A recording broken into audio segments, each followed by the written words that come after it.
The great assembly hall of the Zykari Empire hummed with a cold, metallic frequency that seemed to vibrate directly through my skull. Around me, the towering, obsidian pillars stretched upward into vaulted ceilings of polished chrome, reflecting the cruel, blue glare of the tribunal judges seated high above. I stood in the center of the granite floor, my uniform, the standard issue gray of a human military logistics officer, torn at the shoulder and stained with the grit of a war we were never meant to win. Every eye in the massive amphitheater was fixed on me with a mixture of sheer boredom and absolute disdain. To the Zykari, humanity was a statistical anomaly, a brief, noisy blip on the edge of the galaxy that refused to bow to their centuries-old dominance. They viewed us as fragile, short-lived, and fundamentally incapable of true strategic thought, a species destined to crumble the moment real force was applied. High Commander Valen, a towering figure whose ceremonial armor gleamed like liquid silver, leaned forward over the central podium. His multifaceted eyes, shifting like liquid mercury, locked onto mine with a chilling indifference that made the hair on the back of my neck stand up. "Human," he began, his voice echoing off the metallic walls without a single trace of emotion, "your kind has consistently demonstrated a total lack of tactical comprehension. You retreat when you should advance, you negotiate when you should conquer, and your entire history is a pathetic chronicle of cowardice disguised as survival." A ripple of low, derisive laughter passed through the rows of assembled nobles, their velvet-clad shoulders shaking with collective amusement. I kept my jaw clamped shut, refusing to give them the satisfaction of a flinch, even though my fists were clenched so tightly inside my pockets that my fingernails bit deep into my palms. "We do not execute your kind," Valen continued, his voice rising slightly to command the silent attention of the court once more, "because execution implies a level of martyrdom you do not deserve. Instead, the High Council has deliberated on a more permanent correction to your species' fundamental flaw. We are sending you to Vora's maw." The moment those words left his mouth, a sudden, dead silence fell over the entire hall. Even the nobles stopped whispering, their expressions shifting just a fraction from mockery to a strange, morbid curiosity. I knew the name well. Everyone in the Orion Arm knew the name. Vora's maw was the most volatile, uninhabitable penal colony in imperial space. A scorched wasteland constantly battered by binary solar flares and crawling with indigenous horrors that defied biological classification. No prisoner, alien or human, had ever survived more than 6 cycles on its surface. As 2 heavy imperial guards grabbed my arms to haul me toward the transport bay, I realized they weren't just sending me away to die, they were sending me to provide a public spectacle of a human breaking under the weight of absolute despair. The descent through the atmosphere of Vora's maw felt less like landing and more like being thrown directly into the throat of an active furnace. Strapped into the metallic harness of an automated drop pod, I watched through the reinforced quartz viewport as the sky transformed from a bruised, sickly purple to an aggressive, blinding orange. The planet below didn't look like a place where living things belonged. It looked like the jagged, exposed skeleton of a world that had been torn apart and left to bake under the relentless, overlapping radiation beams of twin suns. As the pod shuddered violently, screaming through the dense, heavy air, the automated navigation system shrieked emergency warnings, flashing amber lights reflecting off the cramped interior walls. The Zykari hadn't even bothered to provide a proper landing craft. This was a disposable cargo shell, designed to impact the surface and automatically release its payload before burning away in the next atmospheric sweep. With a bone-jarring crash that rattled every tooth in my head, the pod slammed into the cracked, obsidian-like crust of the wasteland, skidding across miles of jagged terrain before finally grinding to a halt. The impact knocked the wind clean out of my lungs, leaving me gasping inside the tight confines of my standard-issue survival suit as dust and particulate matter battered the exterior hull. A computerized voice chimed monotonously from the console, alerting me that the atmospheric seals on the pod were degrading rapidly under the intense external heat. Cursing under my breath, I slammed my palm against the manual release lever, blowing the escape hatch off its hinges with a sharp pneumatic hiss. The moment the hatch gave way, a wall of suffocating, superheated wind rushed into the compartment, carrying the metallic scent of ionized dust and sulfur that immediately coated the inside of my throat. I tumbled out of the smoking wreckage, hitting the blistering ground on my shoulder and rolling to a stop behind a jagged outcrop of rock that offered a meager shadow against the twin suns glaring down from above. Checking the wrist-mounted telemetry unit on my suit, my heart skipped a beat as the environmental monitor flashed a stark red warning. External temperature at 114 degrees Celsius, air toxicity at critical, and the first scheduled solar burst projected to hit in less than 90 minutes. In the distance, half buried in the shifting dunes of orange dust, the bleached, skeletal remains of previous drop pods and their unfortunate occupants served as a grim monument to the colony's perfect survival record. The Zykari guards back on the flagship were probably already raising their glasses, watching the telemetry feeds and laughing at the prospect of my suit failing within the hour. But as I looked out over the endless, hostile expanse of the maw, a cold, calculated calm settled over my mind, because they had fundamentally misunderstood one simple truth about human engineering and survival. The first hour on Vora's maw was a brutal lesson in physics and endurance, as the relentless heat began to strain the internal cooling loops of my survival suit. Every step felt like walking through molten glass, the ground beneath my boots fracturing into razor-sharp shards that threatened to slice through the reinforced material with every movement. I knew I couldn't stay exposed in the open wasteland for long, especially with the binary suns steadily climbing toward their zenith and the countdown timer on my radiation monitor ticking down toward the inevitable solar flare. My immediate objective wasn't to fight the planet, but to find shelter, specifically, the remnants of an abandoned imperial listening post that intelligence briefings had hinted at decades ago, long before the outpost was deemed too costly to maintain and left to rot in the radiation storms. Scanning the jagged horizon through the tinted visor of my helmet, I spotted a dark, unnatural fracture in the side of a towering canyon wall about 2 miles away, half concealed by massive drifts of rust-colored sand. Moving with deliberate, energy-conserving strides, I pushed through the punishing gale force winds, ignoring the frantic warning klaxons pulsing inside my helmet as the suit's battery levels plummeted under the extreme thermal load. When I finally reached the canyon wall, I collapsed against the cool, shaded stone of the cavern entrance, gasping for breath as the massive automated doors of the old listening post loomed before me, sealed shut by thick layers of rusted blast plating. It wasn't an entrance anymore, it was a tomb. But as I ran my gloved hand along the perimeter of the ancient door, my fingers brushed against a standard imperial maintenance panel that had been left exposed to the elements, its security locks half melted by years of solar radiation. Pulling a multi-purpose diagnostic tool from my utility belt, I pried open the chart access hatch, exposing a tangled mess of fiber optic cables and auxiliary power conduits that still held a faint, residual electrical charge. Back on Earth, before the Zykari conquered our outer colonies, my specialization hadn't been frontline combat. It had been deep space infrastructure and rapid logistical recovery, the art of making broken things work when failure meant certain death. Working with precise, practiced movements, I rewired the auxiliary circuits, bypassing the main security grid and feeding a direct voltage surge into the pneumatic release valves. With a low, groaning rumble that shook dust from the cavern ceiling, the massive steel doors parted just enough to let a single man slip through, plunging me into the cool, pitch-black safety of the subterranean installation just as the sky outside erupted in a blinding flash of white-hot solar fire.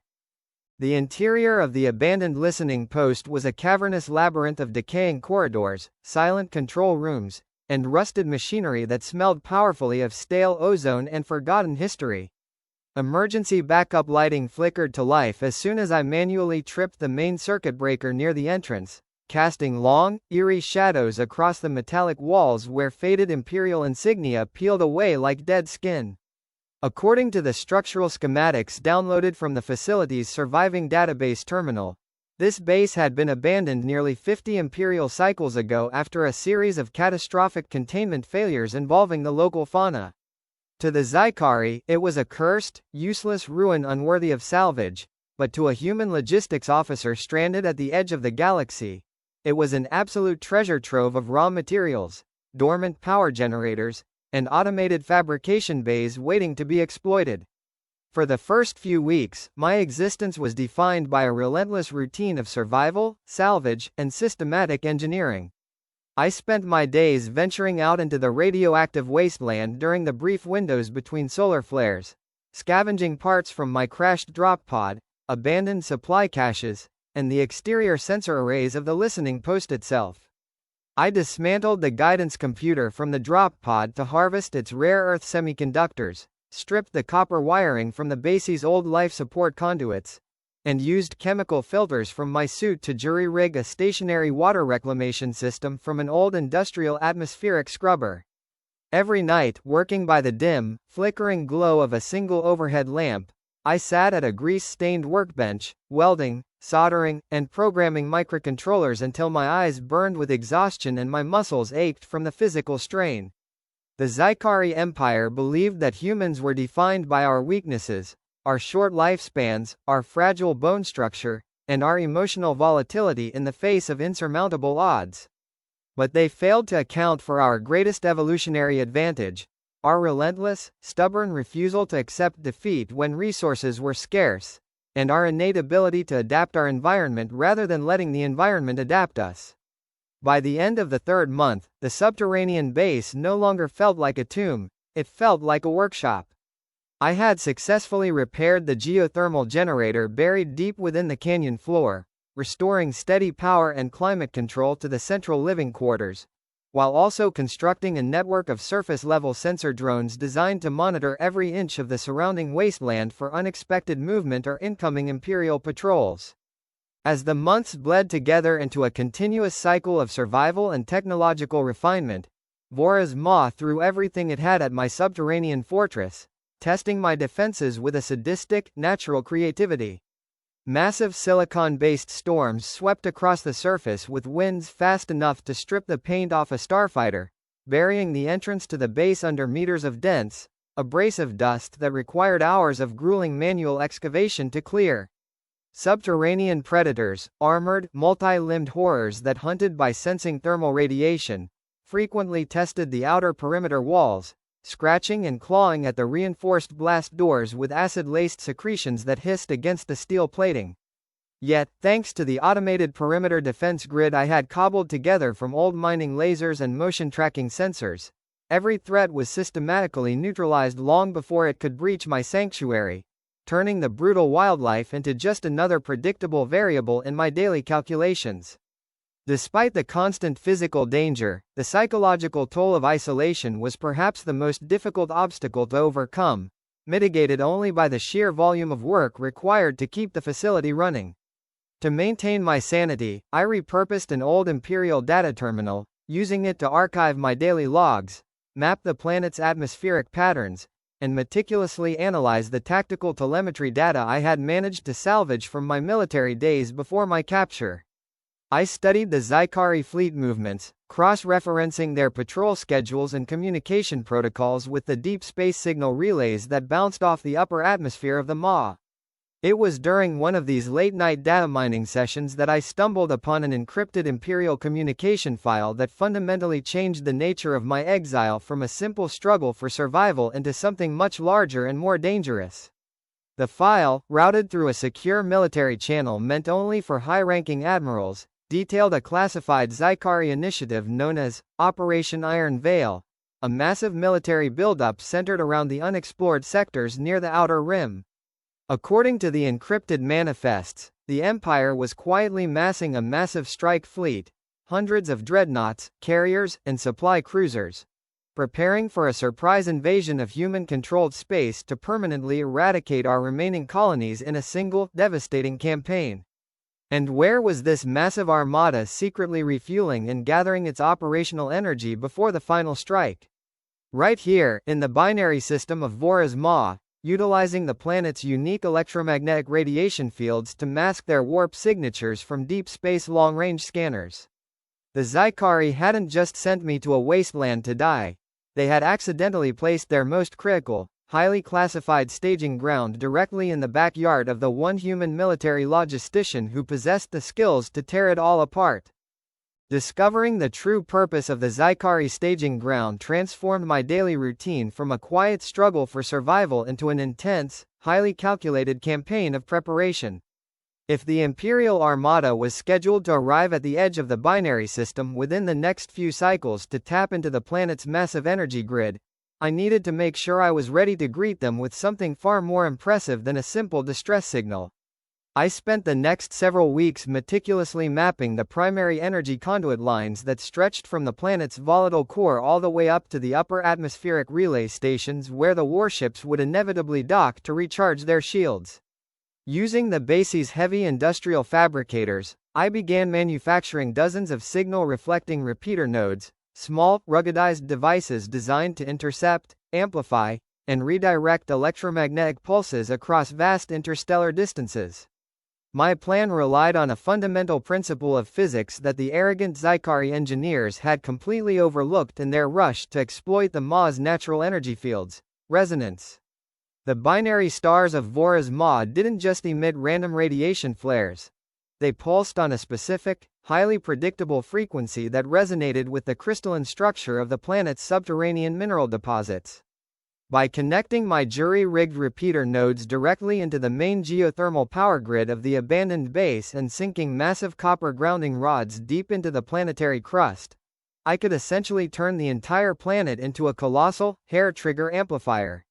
All I needed was a spark, a single, precisely timed input of energy at the exact resonant frequency, to trigger a cataclysmic, planet-wide feedback loop that would travel straight up the Imperial docking umbilicals and straight into the core reactors of every docked warship in orbit. The work was grueling, requiring me to venture out onto the surface during the height of the solar storms, tethered by a thin steel cable to the base entrance while I hammered grounding rods into the scorching, unstable ground. My hands were covered in calluses and burns, my survival suit was patched together with duct tape and spare titanium plates, and my body felt exhausted to its absolute core, yet my mind remained razor-sharp and intensely focused. I wasn't just surviving anymore, I was building a monument to human ingenuity and tactical patience, a silent trap set in the darkest corner of the galaxy waiting for an arrogant empire to walk right into its jaws. Every time I looked up at the twin suns glaring down from the bruised orange sky, I smiled beneath my helmet, knowing that the Zykari were still laughing back on their comfortable capital worlds, completely unaware that their greatest military secret was about to be unraveled by a single, discarded human. The arrival of the Zykari Vanguard fleet was heralded not by a sudden roar in the atmosphere, but by a deep, bone-shaking vibration that rattled the walls of my subterranean base and sent dust cascading from the ceiling. Rushing over to the main observation terminal, I brought up the external camera feeds just as the sky above the Ma began to warp and fracture, tearing open into a dozen brilliant, tear-shaped rifts of violet light. One by one, colossal imperial dreadnoughts, mountains of dark titanium and glowing plasma conduits bearing the crimson insignia of the High Commander, slid silently out of warp space, their massive hulls blotting out the binary suns and casting a long, terrifying shadow over the scorched wasteland below. It was an awe-inspiring, terrifying display of imperial might, an armada so vast and technologically advanced that it seemed entirely invincible to anyone who didn't understand the hidden vulnerabilities of its logistics train. At the center of the formation loomed the flagship itself, the Void Stalker, a massive command carrier easily 3 miles long, surrounded by a bristling forest of point defense turrets and heavy particle cannons. Within minutes of dropping out of warp, the flagship extended a series of massive, glowing energy umbilicals downward toward the planet's surface, locking directly into the primary electromagnetic fault lines that I had spent the last several months mapping and wiring with my repeater nodes. The Zykari didn't need to land troops on the surface. They were simply using the Ma's unique planetary core as a natural capacitor, drawing off gigawatts of raw geothermal and solar energy to charge their main warp drives and shield generators for the final invasion push. On the monitoring screens, I watched as Imperial officers moved smoothly through their pristine bridge decks, completely unaware that their high-voltage energy siphon was feeding directly into a closed circuit designed by a desperate human engineer. My heart hammered against my ribs, not out of fear, but from the sudden, overwhelming rush of adrenaline that accompanies the final moments of a massive, high-stakes operation. I sat down at the central control console of the listening post, my fingers hovering over the battered, customized launch trigger I had welded together from an old flight yoke and a salvaged power relay. My telemetry displays showed that the Imperial flagship was currently drawing about 40% of its maximum operational power through the surface conduit, with full charge projected to be reached in exactly 22 minutes. Just enough time for the energy flow to stabilize and create a solid, unbreakable conductive bridge between the ships in orbit and my subterranean network below. I took a deep, steadying breath, closed my eyes for a single second to center my thoughts, and then locked the master control frequency into place, waiting for the exact moment the enemy's own arrogance would deliver them into my hands. The countdown timer on the central monitor ticked downward with agonizing slowness, each second stretching out like an eternity as the glowing power indicator bars climbed steadily into the red zone. On the external camera feeds, the massive energy umbilicals connecting the Void Stalker to the planet's surface pulsed with a blinding, iridescent violet light, illuminating the swirling dust storms of the wasteland like an artificial aurora borealis.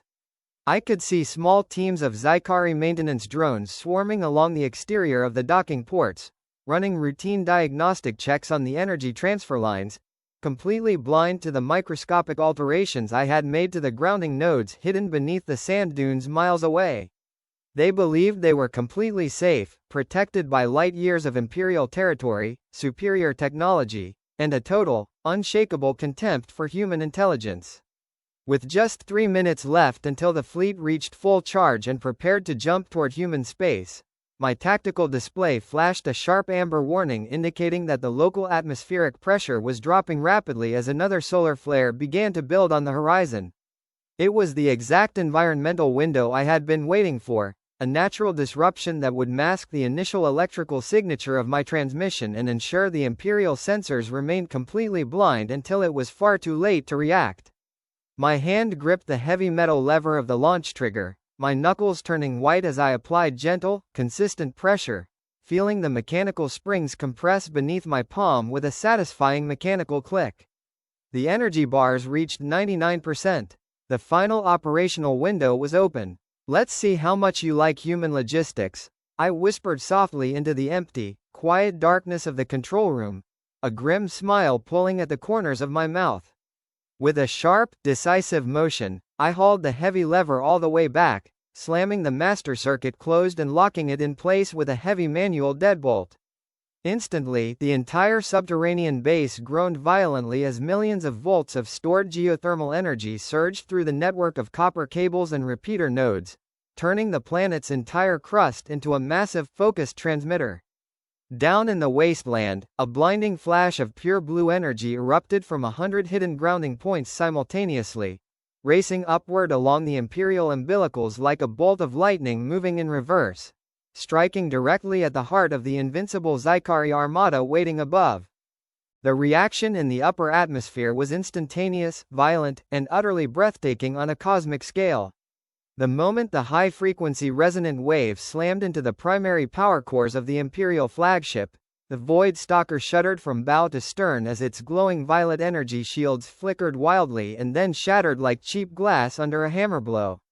On my monitoring screens, I watched in stunned fascination as internal diagnostic feeds caught emergency klaxons flashing across the enemy bridge decks, officers scrambling in blind panic as their primary power distribution units melted down from the sudden, uncontrollable influx of raw planetary energy. The feedback loop was too fast for their automated dampening systems to isolate, cascading instantly from the flagship outward to the dozen surrounding dreadnoughts, turning the entire Imperial armada into an interconnected chain of overloaded electrical circuits. Within seconds, the first secondary explosion ripped through the portside hangar bay of the Void Stalker, sending a brilliant blossom of orange fire and venting atmosphere blooming out into the vacuum of space. Chain reaction detonations followed in rapid succession across the fleet, as antimatter containment units breached and primary warp drives overloaded under the immense, unmanageable thermal stress. The sky above Vora's maw transformed into a dazzling, chaotic display of dying stars, as one by one, the mighty imperial dreadnoughts broke apart in massive, silent shockwaves of superheated plasma and disintegrating titanium hullplates. It was the most beautiful thing I had ever seen, a fiery testament to what happens when an empire mistakes human survival for weakness and ignores the quiet, methodical power of a logistics officer armed with an engineering manual.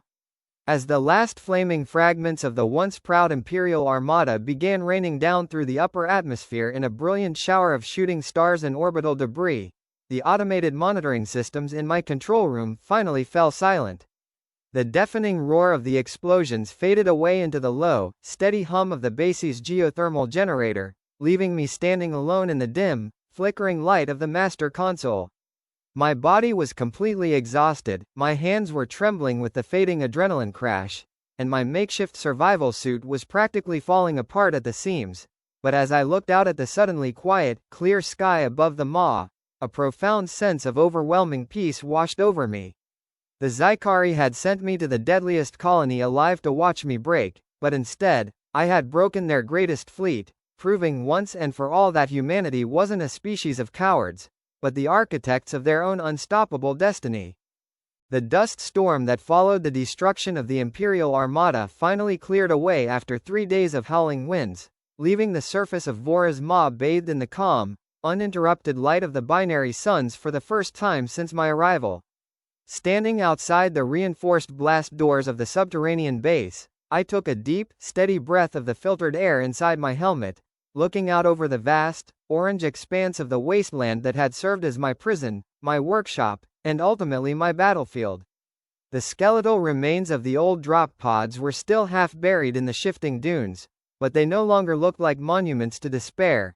They looked like old footprints left behind by a traveler who had finally reached the other side of a very long, very difficult journey. Back in the command center, the long-range subspace transceiver, repaired and upgraded using salvaged Imperial components during my final weeks of engineering, was humming quietly, receiving an automated, looping broadcast from the outer human colonies. The message was clear, steady, and filled with a renewed sense of strength. Humanity was mobilizing, rebuilding its fleets, and preparing to push back against the weakened borders of an empire that had suddenly lost its primary strike force and its invincible reputation overnight. They thought they had silenced us by banishing me to the deadliest rock in the galaxy, but all they had really done was give a human engineer the time, the space, and the raw materials needed to dismantle their entire military dominance from the inside out. Reaching up to my shoulder, I casually peeled off the faded, tattered patch of my old military uniform that bore the crimson mark of my disgraced logistics unit, dropping it onto the metallic floor of the airlock without a single shred of regret. I wasn't just a survivor of Vora's maw anymore. I was the proof of what my species could accomplish when pushed to the absolute brink. A living reminder that no empire, no matter how vast or cruel, could ever conquer a human who refused to stop building toward tomorrow. Striding back into the control room with a steady, purposeful step, I engaged the primary broadcast relay, transmitting a single, open-frequency audio file out into the wider galaxy for every Zykari outpost and Imperial noble to hear. A calm, quiet message that consisted entirely of a single human breath, followed by the faint, unmistakable sound of a door opening to a brand new dawn. If you like the video, make sure to like and subscribe my channel.